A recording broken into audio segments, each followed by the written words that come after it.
नमस्कार, मैं हूं नंदिनी और आप देख रहे हैं जनहित न्यूज भारत। आइए नजर डालते हैं सिवान और उसके आसपास की एक्सक्लूसिव खबर पर। सड़क सुरक्षा माह के अवसर पर गुरुवार को यूनिटी एंड पीस फाउंडेशन और साइंटिफिक सोसाइटी सिवान के संयुक्त तत्वावधान में एक सेमिनार का आयोजन डीएवी पीजी कॉलेज के दाढ़ी बाबा सभागार में किया गया। इस सेमिनार का विषय सड़क पर सुरक्षित सफर और नशा निवारण में वैज्ञानिक दृष्टिकोण का महत्व रखा गया था। इस सेमिनार के दौरान उपयुक्त विषय पर ही आयोजित निबंध लेखन और चित्रकला प्रतिस्पर्धा के प्रतिभागियों को भी पुरस्कृत किया गया। इस अवसर पर अतिथि के तौर पर DPRO Kanhaiya Kumar, traffic DSP Shailesh Pritam, DAV PG college के प्राचार्य professor KP Goswami, professor Shamshad Ahmad आदि उपस्थित रहे। यूनिटी एंड पीस फाउंडेशन के प्रेसिडेंट डॉक्टर शाहनवाज आलम ने इस अवसर पर कहा कि वर्तमान दौर में सड़क पर सुरक्षित सफर और नशे की गिरफ्त में आ रहे युवाओं को बचाना एक बड़ी सामाजिक चुनौती है। इस चुनौती से निपटने के लिए हम वैज्ञानिक दृष्टिकोण के आधार पर क्या रणनीति अपना सकते हैं, इस पर विद्वान जनों ने डीएवी पीजी कॉलेज में आयोजित सेमिनार में विचार मंथन किया। सेमिनार का प्रारंभ आगत अतिथियों के द्वारा दीप प्रज्वलन से हुआ। फिर आगत अतिथियों का पुष्प गुच्छ और मोमेंटो देकर स्वागत किया गया। यूनिटी इंटरनेशनल स्कूल के छात्रों ने स्वागत गान प्रस्तुत किया, साथ ही नाटक के माध्यम से नशे से दूर रहने का संदेश दिया। इस सेमिनार में सड़क सुरक्षा को बढ़ावा देने में प्रशासन की भूमिका पर ट्रैफिक डीएसपी श्री शैलेश प्रीतम द्वारा अपनी बात रखी गई। उन्होंने बच्चों के सवालों के जवाब दिए और सभी से संकल्प भी कराया। वहीं डीएवी पीजी कॉलेज के रसायन विभाग के अध्यक्ष प्रोफेसर शमशाद अहमद ने नशा मुक्ति और सड़क सुरक्षा में वैज्ञानिक हस्तक्षेप के महत्व पर प्रकाश डाला। डॉक्टर शाहनवाज आलम ने नशे की लत का न्यूरोबायोलॉजी और संज्ञानात्मक कार्यों पर इसके प्रभाव पर अपनी बात रखी। नशे की लत से पीड़ित लोगों को सहारा देने में परिवार और समाज की भूमिका पर प्रोफेसर रविंद्रनाथ पाठक ने अपने विचार रखे। सड़क पर सुरक्षित सफर और नशा निवारण में तनाव प्रबंधन की भूमिका पर डॉक्टर गणेश दत्त पाठक ने प्रकाश डाला। मनोचिकित्सक डॉक्टर पंकज कुमार गुप्ता ने पुनर्वास दृष्टिकोण पर अपने विचार को रखा। नशा मुक्ति और सड़क सुरक्षा में निरंतर प्रयासों की प्रतिबद्धताओं की घोषणा यूनिटी एंड पीस फाउंडेशन के नाजिर कलीम ने की। साइंटिफिक सोसाइटी के चेयरमैन प्रोफेसर रविंद्रनाथ पाठक ने बताया कि सड़क पर सुरक्षित सफर और नशा निवारण के संबंध में युवा विशेष तौर पर जुड़ाव रखते हैं। ऐसे में उन्हें जागरूक करने और सचेत करने के लिए विभिन्न शैक्षिक संस्थाओं के छात्रों और छात्राओं के मध्य निबंध और पेंटिंग प्रतिस्पर्धा का आयोजन भी रखा गया था, जिसके सभी प्रतिभागियों को प्रमाण पत्र देकर उनकी रचनात्मक प्रतिभा को सराहा गया। कुछ नुक्कड़ नाटकों आदि के द्वारा भी सड़क पर सुरक्षित सफर और नशा निवारण के संदर्भ में उपस्थित युवाओं को जागरूक किया गया। इस अवसर पर doctor रबाब Fatima, professor Imam Ali, professor Nivedita Priyadarshini, professor Ruchika Jarial, doctor Naseem, doctor Naved Anjum, doctor Dhananjay Yadav, doctor Pawan Kumar, Abrar Ahmad, Hamid Ali समेत डीएवी पीजी कॉलेज के प्राध्यापकगण समेत नगर के प्रबुद्धजन, शिक्षाविद समेत बड़ी संख्या में युवाजन भी उपस्थित रहे। अवेयरनेस आपका भी सवाल ले लेते हैं। कितना जरूरत है आज के समय में ऐसा अवेयरनेस कार्यक्रम को लोगों के प्रति जागरूक करना?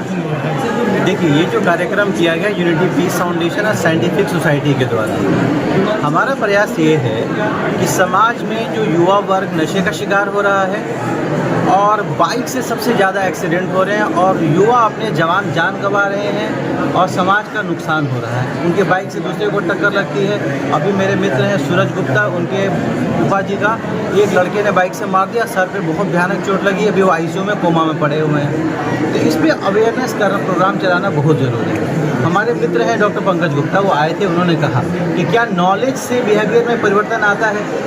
रावण को सबसे ज़्यादा नॉलेज था, चारों वेदों का ज्ञाता था, लेकिन गलतियाँ उससे भी होती हैं। तो सामाजिक रूप से अवेयरनेस फैलाना जरूरी है और इसमें साइंटिफिक अप्रोच होना जरूरी है। समाज में अलग अलग तरह के कार्यक्रम हो रहे हैं, एक विचार मंथन होना चाहिए। बच्चे आए हैं, युवा आए हैं, इस पर विचार मंथन हो रहा है और आपके चैनल के माध्यम से मीडिया के लोगों का बहुत शुक्रिया है। यहाँ जो 500 लोग, 1000 लोग इस मैसेज को सुन रहे हैं, आपके थ्रू 50,000 और लाखों लोगों तक ये मैसेज जाए कि समाज में परिवर्तन लाने के लिए शिक्षा, आचरण में परिवर्तन और इस तरह के विचार मंथन की आवश्यकता है। सर, जैसा कि डीएसपी ने बताया था कि लगभग 1.5 लाख एक्सीडेंट हो जाती है एक साल में जी, और उसमें सबसे बड़ा मुद्दा होता है नशा। आप नशा को लेकर लगातार काम भी कर रहे हैं, उसको लेकर क्या करेंगे जो सेंटर आप चला रहे हैं? देखिए, सर सैयद रिफॉर्मेशन सेंटर जो बनाया गया है वो सिर्फ नशे में रिफॉर्मेशन की आवश्यकता नहीं है। शिक्षा में आवश्यकता है कि लोगों के अंदर एजुकेशन आए, अवेयरनेस आए, वो ये समझ पाए कि अगर ट्रैफिक रूल में है कि हेलमेट पहनना है तो ये उनके लिए फ़ायदेमंद है। इससे सरकार को कोई लाभ नहीं है। एक्सीडेंट होगा, सर मेरा फटेगा। तो ये एक अवेयरनेस आना बहुत ज़रूरी है बच्चों के अंदर। और रिफॉर्मेशन सेंटर में जो काम किए जा रहे हैं, बच्चों की काउंसलिंग की जा रही है कि एजुकेशन का क्या महत्व है, 10th के बाद कौन सा कोर्स करना चाहिए, 12th के बाद कौन से ऑप्शंस होते हैं, ये किया जा रहा है। और अनफॉर्चुनेटली जो बच्चे नशे का शिकार हो गए हैं उनकी काउंसलिंग की भी व्यवस्था की जा रही है। तो एक मल्टी प्राउंड अप्रोच है, साइंटिफिक टेम्परामेंट की ज़रूरत है और समाज के हर व्यक्ति को, और विशेष रूप से जो पढ़े लिखे लोग हैं, जो मीडिया से जुड़े लोग हैं, उनमें विशेष रूप से काम करने की आवश्यकता है। सर, नशा से समाज की किस तरह से कुरीतियाँ पैदा होती है? नशा से समाज में किस तरह की कुरीतियाँ पैदा होती है? अपराध की दुनिया बढ़ते हैं, क्राइम बढ़ते हैं, दुर्घटना क्या, नशा से क्या क्या प्रभाव बच्चों पर पड़ता है? देखिए, नशे की वजह से होता ये है, एक व्यक्ति जो समाज के लिए उपयोगी हो सकता था, एक व्यक्ति जो देश के विकास में योगदान दे सकता था, अब वो देश के रिसोर्सेज उस पर बर्बाद हो रहे हैं।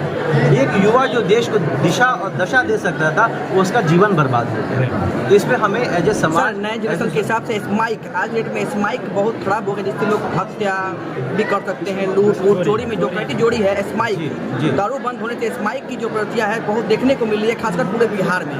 इस तरह समाज में किस तरह का मैसेज जा रहा है? देखिए, नशा हर प्रकार का बुरा है, चाहे वो शराब का हो, तंबाकू का हो, गांजा का हो या स्मैक का हो। स्मैक का एडिक्शन बहुत ज़्यादा होता है। एक पल के लिए शराबी अपने आप को रोक सकता है, उसके विड्रॉल सिम्टम्स कम होते हैं। स्मैक का बहुत ज़्यादा होता है। तो इसमें अवेयरनेस प्रोग्राम चलाने की ज़रूरत है और जो लोग नशे का शिकार हो गए हैं उनको समझाने की, प्यार से उनको मुख्य धारा से जोड़ने की आवश्यकता है। समाज हित को सोचकर हमने रिफॉर्मेशन सेंटर का शुरुआत किया है। समाज के लोगों से क्या योगदान, क्या अपेक्षा? ये अपेक्षा है कि इसमें ज़्यादा से ज़्यादा लोगों को ये मैसेज देने की ज़रूरत है। ये समझाने की आवश्यकता है कि शिक्षा के द्वारा ही समाज का विकास किया जा सकता है और जो लोग भटक गए हैं उनको प्यार मोहब्बत से जोड़ करके मेन स्ट्रीम में ला करके हम समाज का भला कर सकते हैं। दूसरे की मदद नहीं कर पाते हैं, जबकि बहुत इंपॉर्टेंट होता है, वक्त पर अगर डॉक्टर तक नहीं पहुंचाते हैं पेशेंट्स को, लोगों की जान चली जाती है। वैसे लोगों को एज ए डॉक्टर का क्या सलाह? इसमें धीरे धीरे अवेयरनेस बढ़ रही है और हम उम्मीद करते हैं कि आज के कार्यक्रम के बाद जब ये जो बात आप लोगों तक पहुँचा, डीएसपी साहब ने कहा कि उसमें अगर आप एनोनिमस रहना चाहते हैं, अपना नाम डिक्लेयर नहीं भी करना चाहते, तो ये भी सुविधा है। तो समाज आपको हमारी ये खबर कैसी लगी हमें कमेंट करके जरूर बताएं। साथ ही अगर आपने हमारे चैनल को अब तक सब्सक्राइब नहीं किया है तो लाइक और सब्सक्राइब जरूर करें। ऐसी ही और खबरों के लिए देखते रहिए जनहित न्यूज भारत।